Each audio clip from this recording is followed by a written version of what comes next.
Bonjour à tous, bienvenue sur la chaîne YouTube Mécanique Sportive, c'est Nicolas. Aujourd'hui, je vous présente ou je vous représente le Hyundai Tucson. On l'a déjà présenté sur la chaîne dans une version hybride rechargeable, dans une version hybride. Aujourd'hui, c'est une version hybride en N-Line. Je vais faire un gros road trip, donc là, comme vous pouvez le voir, je ne suis pas là où je suis d'habitude.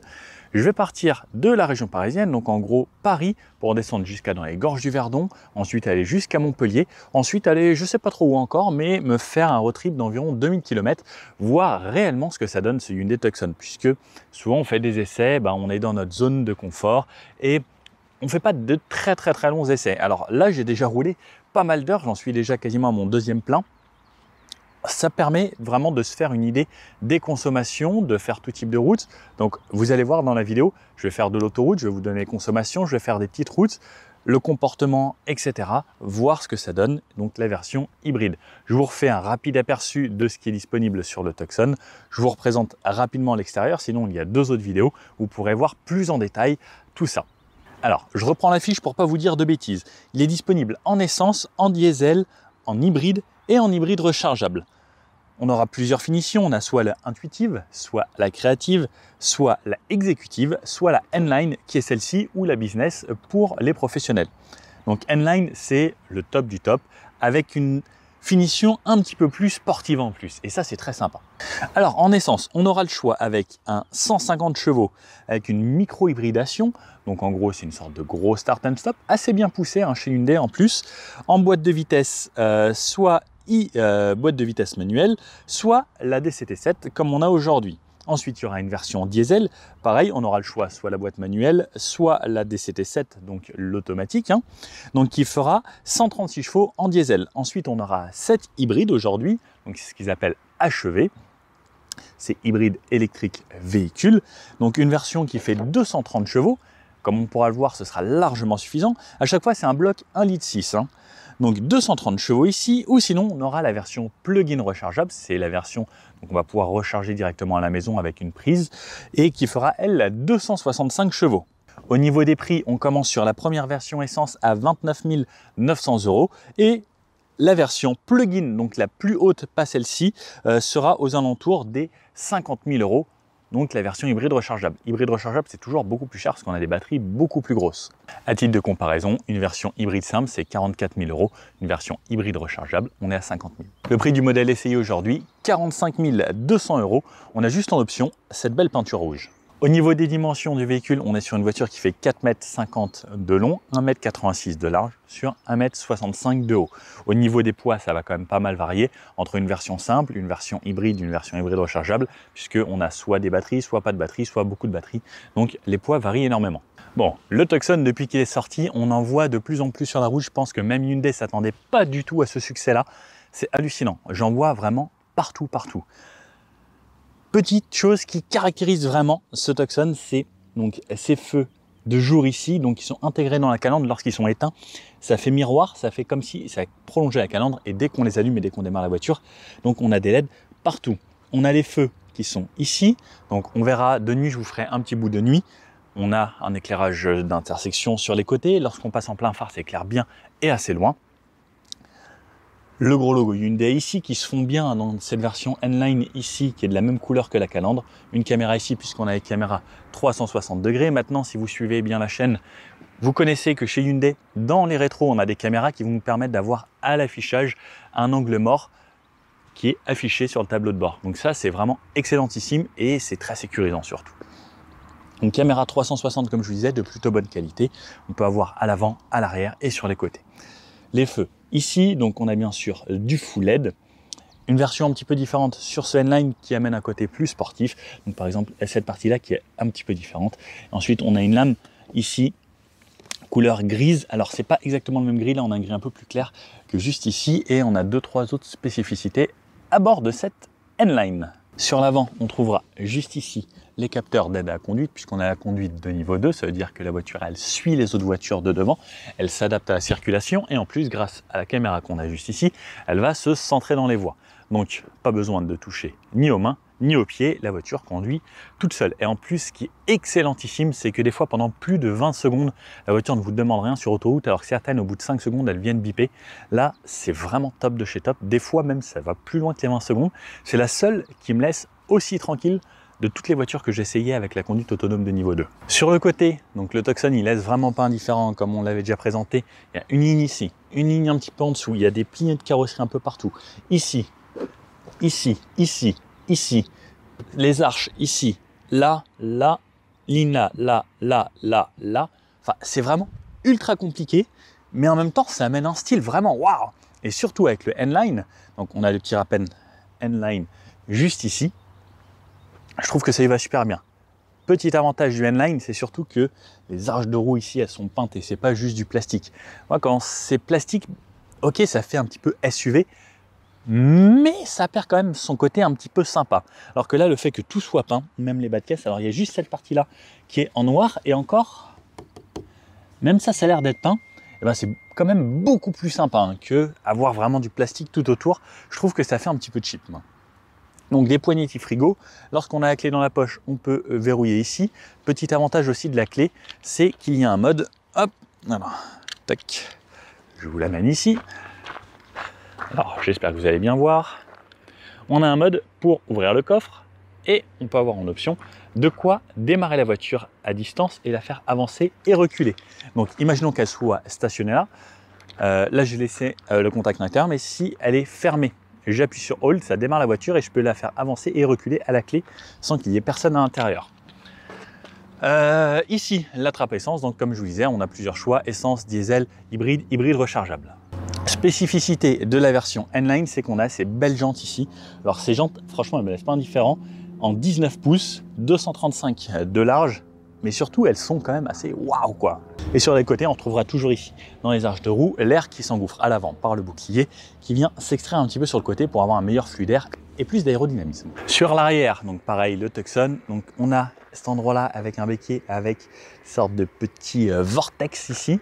Le troisième feu stop ici, l'antenne qui requin là-haut. On a des barres de toit sur ce modèle, tout comme le toit ouvrant qui est disponible à partir de la version juste en dessous du N-Line qui le met déjà en option, qui ne met pas en option, mais qui met l'option directement dans le pack. Donc ce qui est bien, c'est que beaucoup des marques un petit peu asiatiques mettent des packs où il y a beaucoup d'options. Ça permet de ne pas avoir à choisir cette option, cette option, cette option, cette option, cette option et avoir des packs d'options énormes. Là, c'est par pack. Et souvent, quand on prend un véhicule assez bien optionné dans un pack, il y a quasiment tout. L'essuie-glace qui est toujours caché à l'intérieur ici, donc hop, il est là. Alors je ne vais pas vous le sortir, mais il balaye de cette façon, c'est bien qu'il soit caché. Alors c'est vrai que ça fait bizarre qu'il y ait une Hyundai ici, puisqu'on s'attendrait à voir l'essuie-glace à cet endroit-là. Mais il est caché là-haut. Longue bande de feu ici, donc full LED avec les deux crocs ici. Ce qui va être un peu perturbant, c'est pour beaucoup, c'est que les clignotants sont juste ici. Donc on les a là et là. Et il me semble que même ces clignotants sont un petit peu différents sur la N-Line comparé aux autres versions. Donc comme vous pouvez voir, ça clignote là-bas. On a le rappel Tucson ici, hybride. Donc sinon c'est marqué plug-in hybride, sinon c'est marqué hybride ici. Donc, comme ça vous savez, et les autres savent ce que vous avez. La caméra de recul ici également, donc comme je vous disais, caméra 360 degrés, on peut voir sur l'arrière que c'est surteinté. Et pareil, hein, même sur cette partie haute, tout comme la partie basse, c'est assez travaillé. On n'est pas jusqu'ici, on a juste une petite bande qui ressemble un petit peu à du plastique ici, mais pareil, qui est brillant. Donc je pense que c'est peint. Ah, juste ici, on a du plastique pas peint. Tout petit. On a des réflecteurs ici tout le long avec les radars de recul. Ce diffuseur à l'arrière qui est un petit peu différent. Et cet échappement ici qui est spécifique aussi au N-Line. Alors ce qui est dommage, c'est que par exemple la i10N, la i20N, quand on passe en N, il se passe quelque chose même en N-Line. Si c'est juste là par exemple la i20 N-Line, l'échappement il fait plus de bruit. Alors que là, le Tucson c'est vraiment le design qui va changer, la suspension ne va pas changer. L'échappement, donc un embout différent, mais la sonorité est la même, c'est juste le design. Tout comme la sportivité à l'intérieur, il ne va pas y avoir de vraie différence. C'est juste vraiment le style sur cette version Tucson. Le coffre, je vais vous montrer, mais là, il est bien plein. Comme vous pouvez le voir, il y a de quoi partir 10 jours. Une grosse trottinette ici, sac de rando, il y a 3 autres sacs, plus ici mes anciennes affaires. Donc on a plutôt pas mal de place. On peut tirer juste ici pour abattre la banquette qui est elle en 40-20-40. Ça, c'est vraiment pratique. La seule petite chose qui me dérange un petit peu moi dans ce Tucson, c'est que la troisième ceinture, elle est là-haut au plafond. Bon, ça c'est un petit peu dommage. Alors, sur les places arrière, donc, je rentre facilement, grande ouverture. Hop. Alors, ce qu'il faut savoir, c'est que ce siège s'est reculé, puisque comme c'est un siège électrique à l'avant, il se recule pour me faciliter ma sortie. Je viens fermer ici. Ah, j'adore ces places arrière.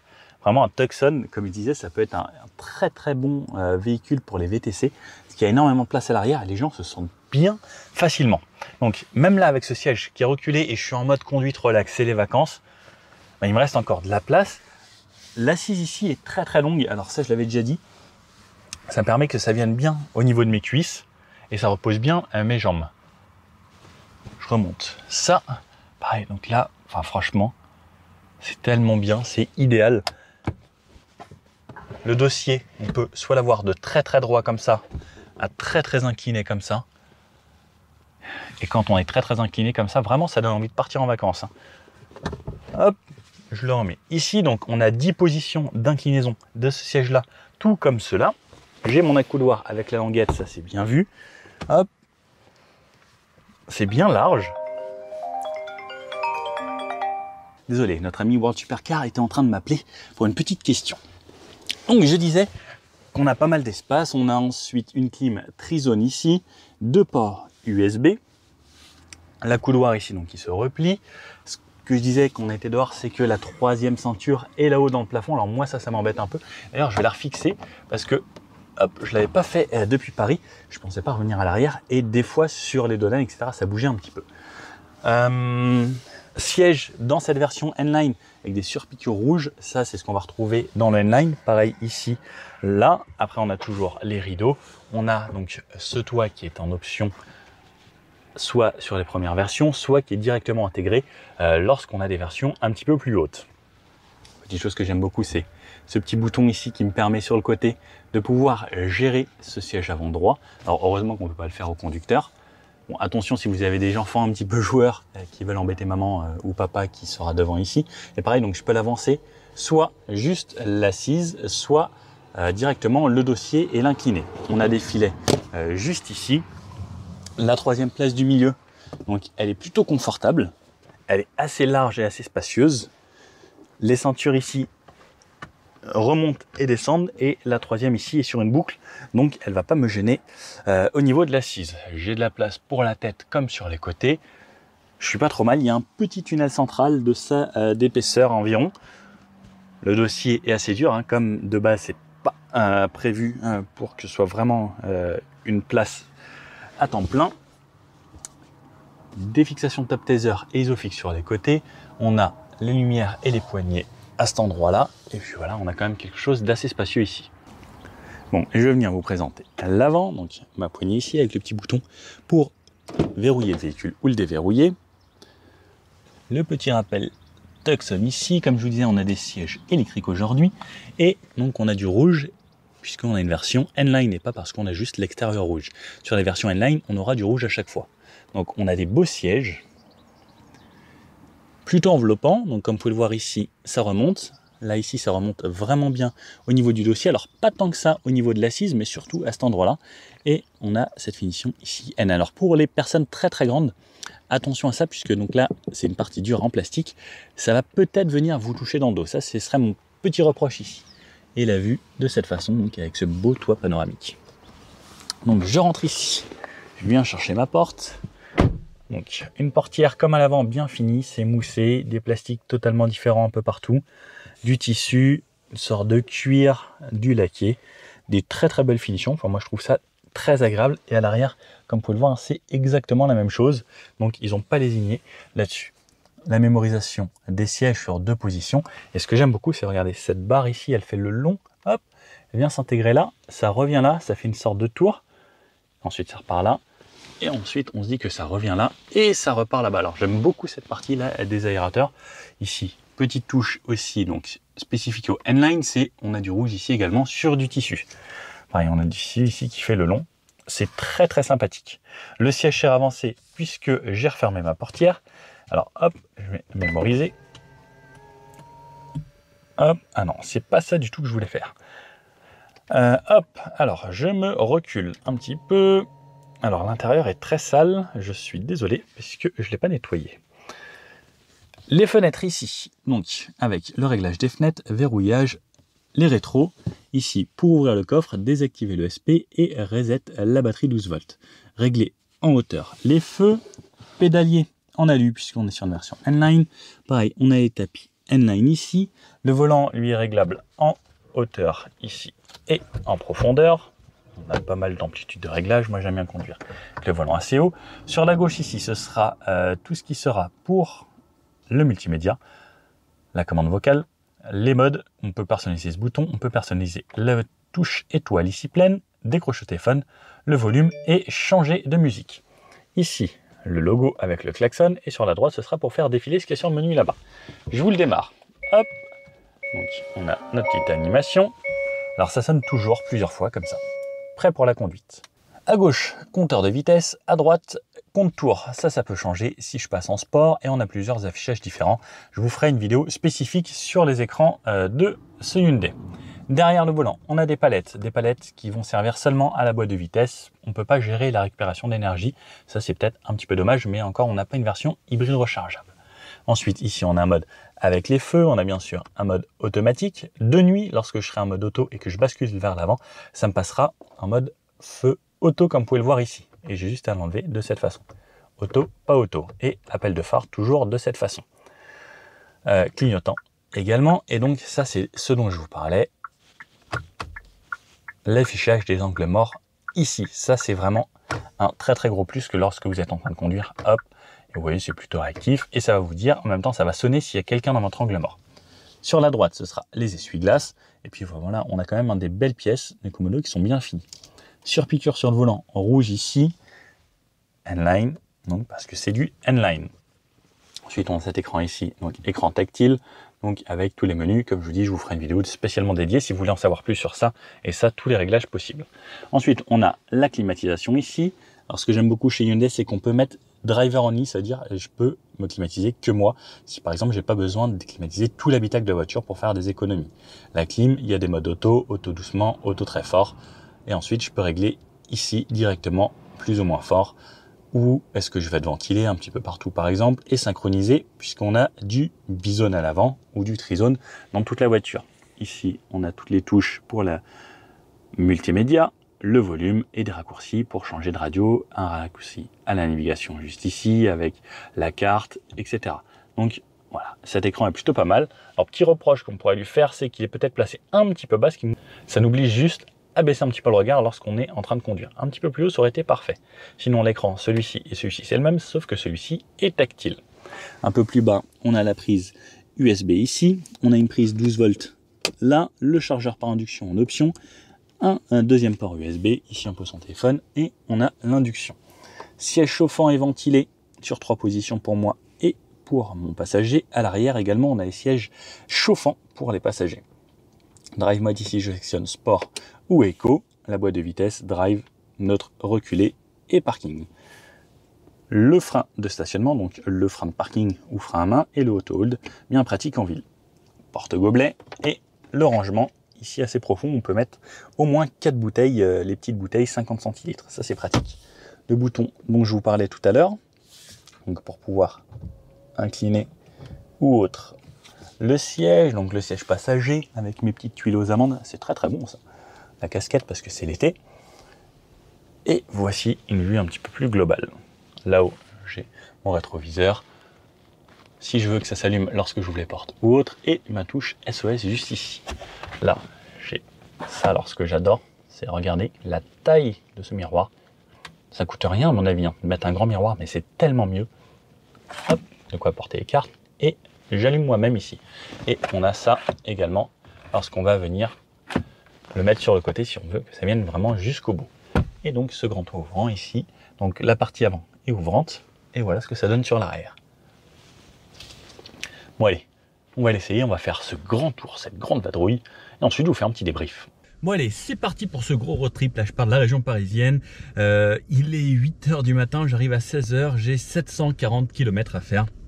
Donc ça va être un grand tour, donc ça c'est la première étape. Comme je vous disais, c'est une vidéo où je vais faire un essai assez long. Je vais essayer de vous faire des belles petites images. Ça devrait être assez sympa.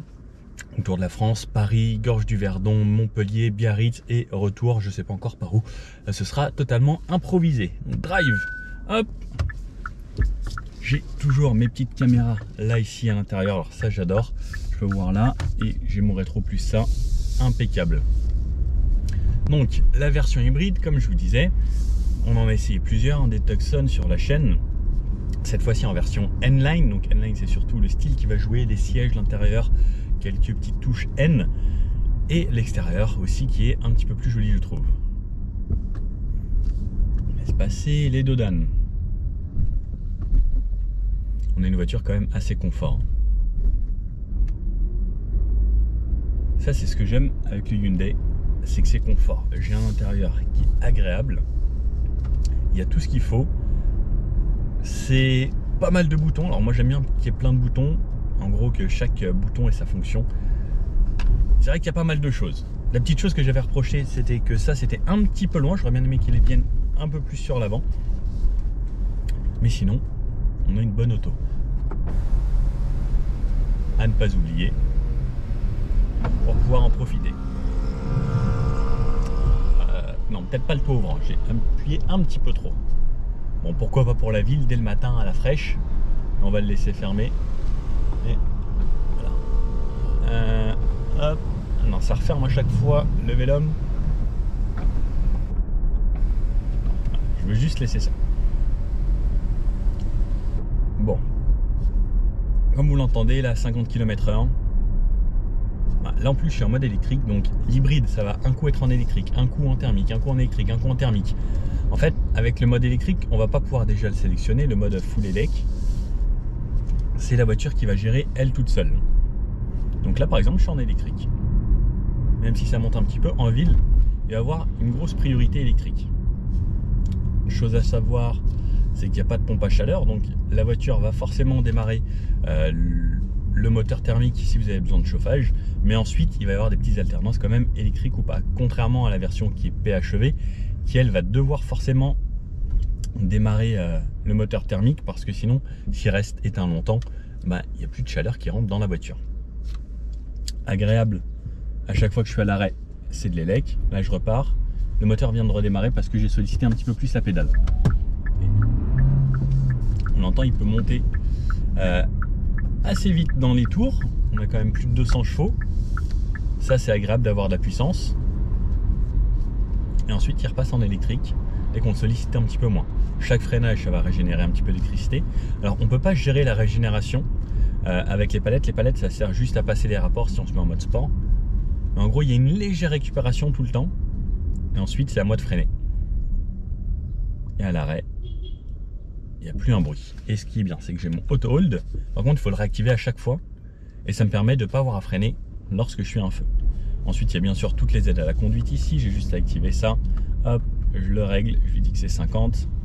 50 ici, ça monte de 10 en 10. La voiture fait sa vie. Elle conduit toute seule. Alors, il fallait que j'active le volant. Et une fois que j'ai tout activé, c'est parti pour elle. Ça, sur l'autoroute, ça va être un régal parce que au moins j'ai juste à laisser ma main dessus, la voiture fait sa vie. Il n'y a que sur autoroute qu'elle reconnaît les panneaux. Alors dommage qu'elle ne reconnaisse pas les panneaux partout sur les petites nationales et autres. C'est que sur l'autoroute. Mais là par exemple je suis encore en conduite 100% élec. Donc en fait vraiment l'hybride il va faire en sorte d'alterner le maximum possible pour faire en sorte que vous consommiez le moins possible. Jusqu'à présent la voiture elle a 3280 km, il y a une moyenne à 7,4 litres. Donc ça vous fait quand même déjà un vrai retour. Hein. Plus moi je vais vous faire là sur un plein. Donc là il va y avoir beaucoup d'autoroutes pour descendre jusqu'à dans le sud. Je vais vous faire un petit bilan des consommations lorsqu'on va arriver. J'adore à chaque fois les caméras ici. Je trouve ça vraiment trop top. Et qu'est-ce que c'est agréable. Alors là forcément normalement le moteur redémarre. La transition est imperceptible. Et à bas régime, franchement on l'entend quasiment pas ce moteur. Il est très très agréable. Hop. On est plutôt bien insonorisé à l'intérieur de la voiture. Allez, là il y a plein de voitures qui passent. Ouais, je trouve ça vraiment pas mal. La sono, on a une sonorisation Krell.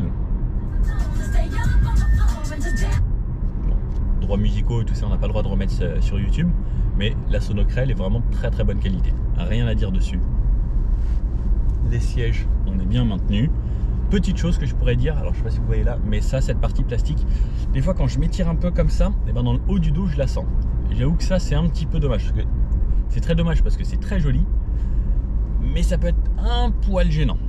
L'appui-tête, il est très ferme, donc on verra hein, sur une longue route. Après, on n'est pas censé appuyer sa tête sur l'appui-tête normalement, il est juste là en cas d'accident, puisqu'à l'époque, je sais pas si vous vous rappelez, mais il n'y avait même pas d'appui-tête sur les voitures. Mais sinon, ça se conduit très très facilement, quoi. Allez, on va pas tarder à aller s'insérer sur l'autoroute. Alors, je vais pas vous faire les tests rond-point. Ah. Je vais pas vous faire les tests rond-point dynamiques cette fois parce que dans le coffre, j'ai des trottinettes électriques et tout mon matos. Je vais vous faire une petite accélération. Et ça accélère très très bien. À l'accélération, franchement, on ne peut rien dire. Au freinage, ça freine assez bien aussi. Et en tenue de route, alors, je vais essayer légèrement, mais on sent que la voiture, elle tangue pas trop. Elle est plutôt agréable. Dans les sièges, on est assez bien maintenu. Il y a un mec qui s'est arrêté dans le rond-point. Et on va aller s'insérer sur l'autoroute tranquillement. La direction est précise. Là par contre, voilà, on voit que ça prend un petit peu de roulis lorsqu'on change d'angle. Donc ici par exemple je fais ça. On sent que la voiture est assez molle, mais ça contribue aussi à son confort. Allez, 70 ici. Donc hop, je monte de 10 en 10, 70. J'ai toutes mes aides à conduite, comme je vous disais.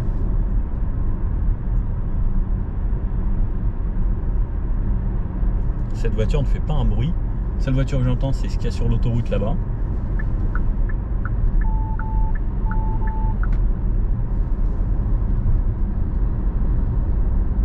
Et c'est franchement très agréable. On va passer à 90. Hop, je monte de 10 en 10, mon régulateur.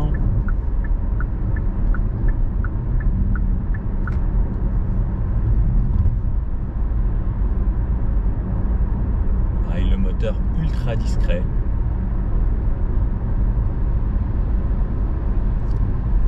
J'entends un petit peu ce qui se passe dehors.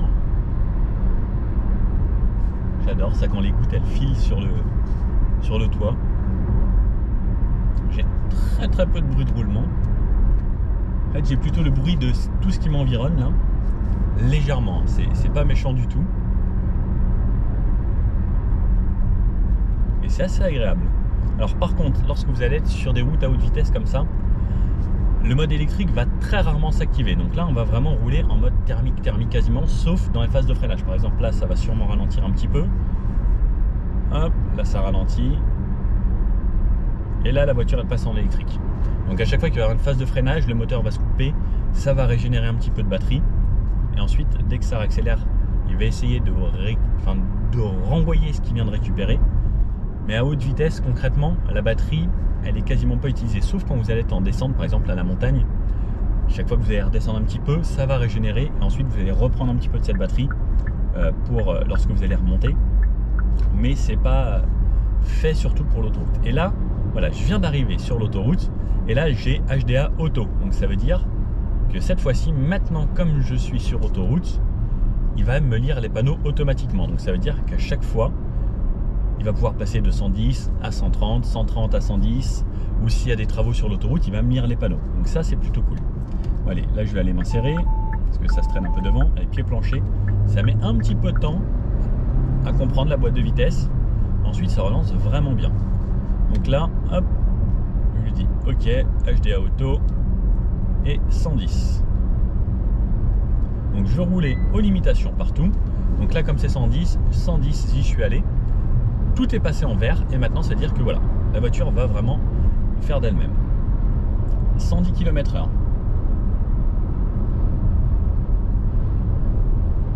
C'est pareil, c'est toujours ultra confort.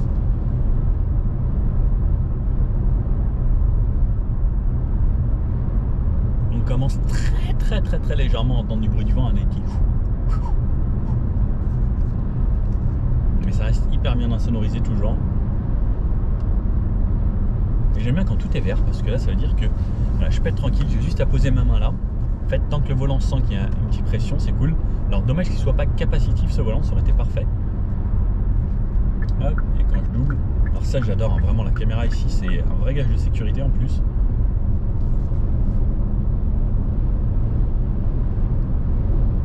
Le moteur, j'essaye de tendre l'oreille, mais pareil, toujours très bien feutré. Donc là je suis à 110, là j'ai mon panneau 130 puisqu'on arrive sur l'autoroute, la voiture le lit grâce aux caméras là-haut. Hop, ça me dit que ça passe à 130. Donc la voiture, elle relance d'elle-même. Moi, je touche à rien. À 130 km/h, qu'est-ce que ça donne? 130 km/h, on est à 2500 tours minute. Le moteur, on sent qu'il tourne. On l'entend peu. Les bruits de roulement, il y en a très peu. Et là, on commence à avoir un petit peu de bruit du vent. Donc c'est normal, à 130 km/h, même une limousine, on commence forcément à entendre un peu du bruit du vent.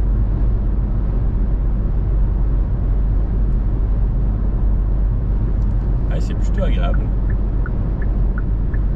Je sens que mon voyage va se faire quand même dans le confort. Il manquerait plus que les sièges massants. Et là, j'aurais été au top parce qu'on a quand même les sièges chauffants et ventilés. Mais le petit massage, j'avoue, ça c'est vraiment le petit truc pépite. On aurait pu, parce que sur un 3008 par contre, on a l'option. Il me semble pas que chez Hyundai on ait l'option du siège massant. Bon là par exemple je suis repassé en électrique parce que devant ça ralentit. Et ensuite donc là il se pousse. Il était retourné à 100 km/h, alors je comprends pas et maintenant il réaccélère comme un dingue.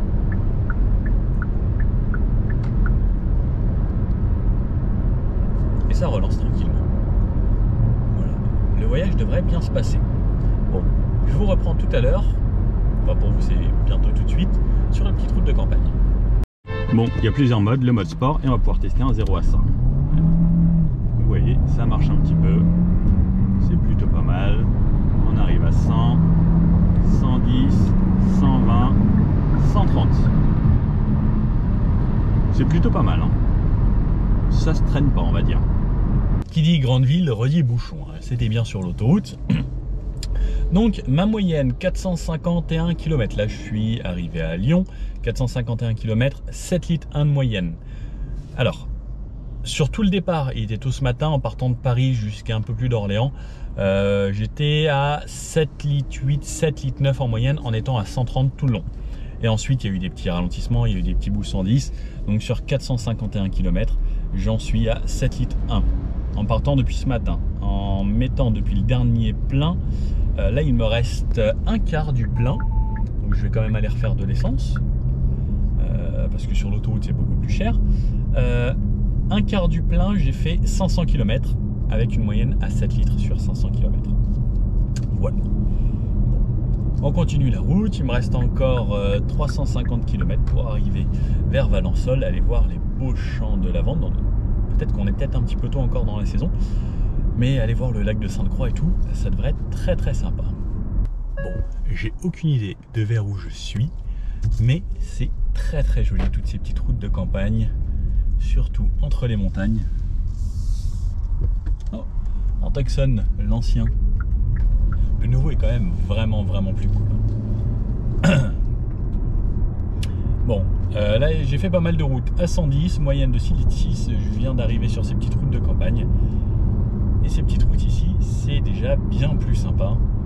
Alors ça zigzague un petit peu, ça permet de voir un petit peu ce que ça donne niveau châssis et surtout les sièges là qui me maintiennent super bien. Donc ces sièges de N, parce qu'en plus comme ils sont en Alcantara ici, enfin une sorte d'Alcantara, hein, c'est vraiment bien agréable. On bouge très peu dedans, on est bien. Pareil au niveau de l'assise, je suis bien maintenu. Alors je dirais pas que c'est ceux qui maintiennent le mieux, mais comme le dos est bien maintenu, c'est pas du tout gênant. Donc on peut essayer le mode sport. Mode sport qui va surtout lui pousser un peu plus les rapports, peut-être donner un feeling différent dans la direction. Mais surtout ça va pousser un peu plus les rapports. Sinon la direction est top. Ouh là là. Aprilia RSV4 là, ça mord un petit peu sur les lignes. Bon. On a un petit peu plus dynamique. Franchement, c'est agréable. Alors, on sent que c'est pas une voiture faite pour rouler de façon très rapide. Ça prend un petit peu de roulis, mais une fois que c'est dessus, ça reste appuyé dessus. Ça va pas trop gigoter. Et en réaccélération, on a quand même de la puissance. Donc ça, c'est agréable. Surtout sur ces routes. Alors par contre, c'est sûr que si on roule de façon vraiment très énervée, on va consommer forcément beaucoup plus. Le but, c'est pas forcément ça quand on s'est pris une voiture hybride. Mais elle est très confort. Elle reste toujours très confort. En plus, j'ai toujours mes ailes à conduire, donc je peux me remettre mon régulateur. On n'est pas obligé de rouler très vite. Par contre, si vous êtes sur ce genre de petite route, on mord forcément un petit peu les lignes, toujours. Il faut rester appuyé sur les deux lignes. Ça va désactiver le maintien dans les lignes. Mais ça ne désactive pas le centrage de voie. Donc je peux avoir la conduite quand même, mais sans les lignes. Donc les lignes, ça veut dire que si moi je vais mordre comme ça, ça va pas me faire le bip bip. Par contre, si je réactive, alors hop, regardez, écoutez, elle va venir m'embêter à chaque fois. Et sur les petites routes de campagne, bah, c'est toujours mieux de l'enlever. Donc là, je reste appuyé et ça me l'enlève. C'est comme le régulateur. Si vous voulez activer le limiteur, il faut rester appuyé et ça devient un limiteur. Donc on n'a pas de bouton limiteur, c'est régulateur ou limiteur. Donc moi je préfère le régulateur. Le limiteur, ça ne me sert pas à grand chose, surtout avec les aides à la conduite. Autant mettre le régulateur. Avec la bonne vitesse, la voiture, elle se débrouille toute seule. Et ça vous évite vous-même de jouer avec vos pieds. En mode sport, la voiture, elle passe très peu en mode V. Et là, par exemple, ça descend un poil, je repasse tout de suite en mode V. Donc, ce qui est bien sur ces routes, ici, c'est que quand on va monter, on va avoir une petite assistance grâce à l'électrique. Et quand on va descendre, on va recharger à chaque fois. Donc, on va limiter les consommations. Alors, avec une voiture normale, bah, dans les montées, on va consommer plus. Et dans les descentes, on consomme zéro. Mais comme on récupère rien, bah là, toute l'énergie qu'on récupère pas dans une descente, et ben on l'a là dans la batterie. Et ça, c'est vrai que c'est un gros plus. Quand on a une voiture comme ça, surtout un SUV, ça va aider à consommer beaucoup moins sur ce genre de petite route. Bon, et comme vous pouvez le voir, sinon sur ce genre de petite route, même en montée, comme j'ai récupéré beaucoup dans les descentes, je reste en mode 100% électrique. Et ça, c'est agréable. Donc là, je suis toujours en élec. C'est sympa. Puis sur ce genre de petite route, enfin, le paysage est juste magnifique. Je sais pas si vous voyez, mais la vue sur les montagnes, waouh. J'ai aucune idée d'où je suis. Percy. Le monestier du Percy. Assez Percy là.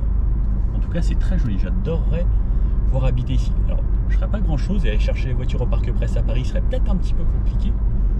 Mais qu'est-ce que c'est magnifique. Sisteron. Ah, on n'est pas loin de Sisteron. Ça, c'est très joli aussi, Sisteron. Je suis passé une fois. Ça, c'est en haut des gorges de je sais plus quoi. Et après, moi, là, direction les gorges du Verdon, où c'est très canon aussi. Bon, je me suis amusé les 42 derniers kilomètres. C'est bien, ça fait 4 litres d'eau. Sur les 42 derniers kilomètres, à m'amuser en hybride, à consommer le moins possible. Donc, par exemple, là, relâcher à chaque fois qu'on est en descente et accélérer modérément lorsqu'on est en montée. 4 litres d'eau sur les 42 derniers kilomètres. Donc là, on sort de la montagne. Donc ça montait, ça descendait, ça montait, ça descendait. Bah, c'est plutôt cool, hein. Qu'est-ce que vous en pensez? Sinon, toujours autant de plaisir. J'aime beaucoup cette voiture. Je vais pas dire j'adore, mais j'aime beaucoup cette voiture. Et c'est une des autos que je recommande à beaucoup de monde, parce qu'elle est quand même spacieuse, elle est grande, elle est confortable, elle est bien insonorisée. Au niveau des consos, alors oui, sur l'autoroute, c'est pas forcément la plus économe, en tout cas en hybride. Après, il existe aussi une version diesel. À vous de choisir. Bon, et pendant ce road trip, j'ai trouvé une piste de karting ici à Manosque. Bon, bah, il faut essayer, hein. Il faut quand même se faire plaisir. Donc, on va voir. Bon, Là, pas d'hybridation cette fois-ci, hein. Même légère, c'est juste ça, 2 pédales. Là-bas, il y a un 2 temps. Est-ce qu'il y en a parmi vous qui font du karting? Ça me tente très bien. Est-ce que j'en achète un ou pas pour me faire plaisir? Parce que, bon, les sports mécaniques, ça c'est cher, mais c'est vrai que le karting, ça reste encore assez accessible. Bon, une petite pause s'imposait, petite pause boisson.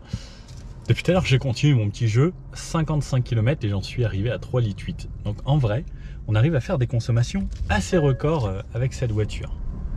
Allez, hop. Tiens, j'ai vu un petit chemin par là. Je vais essayer d'aller m'y engouffrer. On va voir ce que ça donne en mode un petit peu off-road. J'ai aucune idée d'où ça mène, mais au cas où il y a les caméras de recul et autres.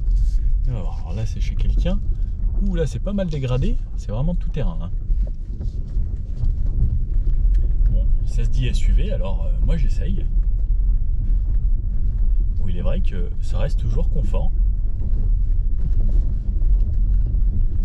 En fait, vraiment, ce Tucson, il a ce côté suspension, confort et un petit caractère bien sympa. Et surtout avec un super look. Je crois qu'après, c'est plus trop de la route. Ah si, je pense que je peux reprendre par là. Bon voilà, si vous habitez à la campagne, ne vous faites pas de soucis. C'est positionné assez haut.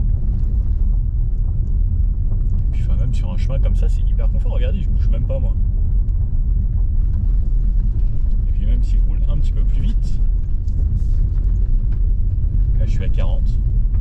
Il y a quand même pas mal d'anomalies, des trous assez gros. Ça reste plutôt confortable. Hein.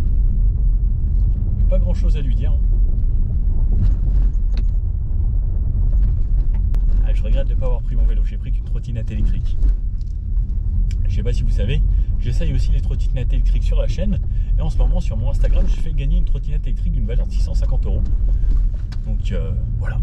Et il devrait y avoir de plus en plus de concours. Et mon but, c'est si vous continuez à bien suivre la chaîne comme ça et que ça continue à se développer, mon but, c'est de vous offrir, à partir du moment où ça a marché, une voiture par an. Donc, je ne sais pas comment je vais y arriver, mais je compte sur vous pour faire en sorte que ça puisse se réaliser. Ouais, hop, et c'est reparti. On retourne sur la route et on continue la balade. Il me reste encore 1h13 de route. Alors, en conduite de nuit, voilà ce qu'on voit. Et lorsque je mets les pleins phares, regardez sur le côté comment ça éclaire énormément. Alors ça, j'aime beaucoup. C'est comme si on avait plus qu'un éclairage d'intersection sur les côtés. C'est vraiment impressionnant. Plus, ça éclaire bien sûr, hein, bien au loin. Et l'intérieur, comme vous pouvez le voir, c'est très très sobre. On n'a pas d'éclairage ou autre. Très simple, la simplicité et c'est tout. Et puis voilà, le but c'est de voir loin si possible. On a également les pleins phares automatiques donc qui s'activent lorsqu'on pousse le commodo vers l'avant. Et donc à chaque fois que je vais croiser une voiture, ça va me désactiver les pleins phares. Et là par exemple quand on est en campagne, il n'y a personne, plein phare automatique. Bon alors, ce Hyundai Tucson, qu'est-ce qu'on peut en penser après plus de 2000 km avec? C'est une voiture qui est confortable, qui est dynamique, qui a toutes les aides à la conduite qui vont bien, agréable, qui est jolie, qui a une belle gueule, surtout en N-Line. Je vous avoue que le N-Line, ça change quand même vraiment tout sur ce Tucson. La version, même bien optionnée, mais pas en N-Line, sans que ça se soit peint, ça fait quand même un petit peu différent. J'avoue que là, j'ai bien aimé. Rouge, intérieur blanc, ça c'est mon petit côté un petit peu extravagant, mais j'aurais adoré. Mais il me semble pas qu'en N-Line ce soit possible d'avoir le blanc, mais sinon ces sièges intérieurs, très bon maintien, très agréable sur toutes les petites routes un petit peu montagneuses, j'ai adoré. Même en conduite très dynamique, alors j'ai pas forcément tout filmé, mais même en conduite très dynamique j'ai essayé, ça tient super bien la route, c'est ultra sécurisant, en laissant toutes les aides, bien sûr, hein, l'ESP et autres. Ça tenait super bien la route. Au niveau des consommations, on a vu qu'on pouvait arriver à faire des alentours de 4 litres en jouant vraiment le jeu, en jouant vraiment avec le mode hybride. Et sinon, là je viens de revenir, j'ai fait Montpellier-Paris, mix petite route, mix autoroute, j'ai fait un petit peu tout pour m'arrêter. Et moyenne à 7 litres au 100. Comme on disait, donc si on fait que de l'autoroute, on sera aux alentours des 8 litres à 130. Si on fait que des petites routes, on pourra souvent être aux alentours des 5 litres. Donc au niveau des consommations, je pense que ce hybride, c'est une très bonne alternative.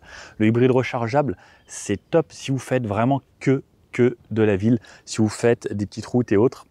Je pense que la différence de prix entre l'hybride et l'hybride rechargeable, il faudra quand même pas mal de temps avant de rentabiliser la différence. C'est surtout que le rechargeable, même si vous faites que des petites routes de campagne, Donc si vous faites 50 km par jour par exemple de petites routes de campagne, c'est vrai que ce sera pratique parce que ce sera 100% électrique, mais l'hiver comme le moteur tourne puisqu'il n'y a pas de pompe à chaleur, bah, c'est pas forcément utile 100% de l'année. Donc je pense que ça c'est vraiment la meilleure alternative au niveau rapport qualité-prix et c'est très agréable parce qu'en gros à chaque fois qu'on a l'arrêt, on a le moteur qui est arrêté, donc pas de vibration ou autre. Sur autoroute, même des fois quand c'est en descente, ça passe en électrique, c'est imperceptible ce moment. Et par contre, quand on est en ville, c'est très agréable de rouler en électrique et de consommer quand même un petit peu moins.